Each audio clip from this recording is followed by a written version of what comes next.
Hey guys, welcome to ADR Tech Reviews. Today we're going to be going over something that not a lot of people consider when they're building their first computer or a gaming rig on a budget, which is the implementation of APUs in their build. Now, what is an APU? It's a GPU and a CPU built into one. Why would you ask for that? You would think that a GPU and a CPU separately would deliver the best performance and the best temperatures.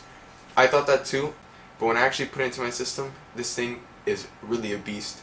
Priced at around $200, which is actually going down considering that now it's $150 on Newegg at the time of this video. This really delivers the best price per performance.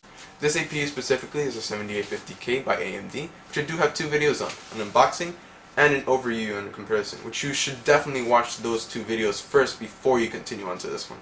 To show you the performance of this APU, I chose Battlefield 4 because it's really a mainstream title and a lot of people will be playing it nowadays. I put all the settings on low mainly because if you're really going for a budget build, that's what you're shooting for. Especially because that really brought me the best performance that I could show you guys. Now without further ado, I'll be showing you guys BF4 gameplay, which I will be talking over as we continue on. Alright guys, we're going to be playing here a team deathmatch server in Operation Locker. Here as you can see, we dipped down to low 30s but right back up to mid 30s, high 30s and 40s. It's a team deathmatch server, so it's really compact, so it's going to be a lot of work and stress on the GPU side of the APU. So here you can see we're going around a stable like 39, 40, and around here I die because I'm not very good at this game, as you can see. There you saw some stutter, but that was mostly like, I don't know if you saw a stutter that was editing or not, but alright, so you see the flare. That would cause some strain to the APU, and it's basically running it nicely at 40 FPS. As you can see, there's no problem rendering hallway scenes like these and explosions and flashes. So it really shows the performance of an APU. I mean, I really myself never actually thought of putting an APU into my system, and then AMD, when they sent me the APU, the 7850K, I was skeptical about actually putting it into my system. So when I actually tried it, you know, I did the overview and the benchmarks of it in my previous video, and it really did surprise me a lot, considering that it really beat out everything I could throw at it. It ran it at smooth frame rates. I didn't see any problems, and until I actually went up to put in high settings, which was an obvious thing because this isn't really meant for high settings at 60 FPS. It's meant to be, medium settings. Alright, so here we have Operation Locker again. This is actually a rush server, and I did encounter a lot of problems on this, especially when we come into here now at this scene here. In this section, for some reason, guys lighting there, in this section, I did encounter a lot of stutter. I'm not sure if it was server-wise or actual hardware-wise where I saw the problem, but I did see a lot of issues, and there I have a cut to this part because there's actually action. They kill a few guys there, and here I'm not sure you can see him doing around low 30s, dipping down to the 20s, and oh, he got revived. And see, here I have a close-up to the FPS mark, and you can see it's running really low 30s, 29, stuff like that.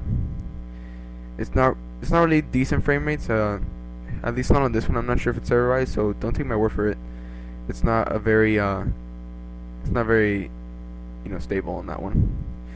So here is another server here of Goldman Railway, a Conquest server, which ran at extremely high frame rates, especially in this here 50 frames per second basically the entire time.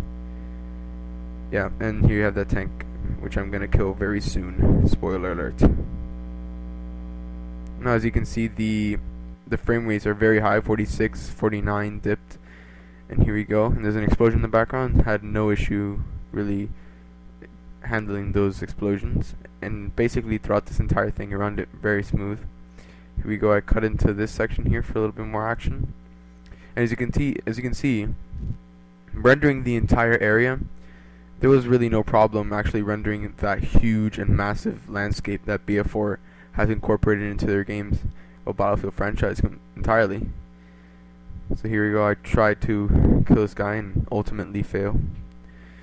And here we see basically high 40s, low 40s, and like high 30s throughout the entire time. I did not see any stuttering at all in this section of of the gameplay. Here I have an amazing counter knife, which was very lucky. May I say so myself? Very lucky, very lucky.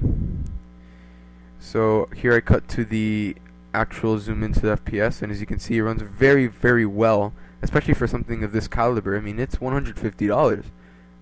So running like this on BF4, low settings, even at low settings, BF4 looks great. These frame rates are just incredibly playable. I can definitely play in these frame rates perfectly fine, and I did not see any issue when I was going ahead and playing with these frame rates. So you can see, basically, 42 is minimum I think I reached. And here I go get killed. And there you go, guys. You guys can see in the end there we have just some proof of that I was actually running at low settings. Now after you have seen the numbers, who's an APU for? An APU is for people with a budget who want to have a gaming computer that can play all the latest games at low settings. That's what this is for.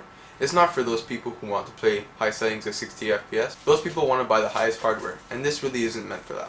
This is meant for the people who can't afford the best graphics card in the market or the best CPU in the market.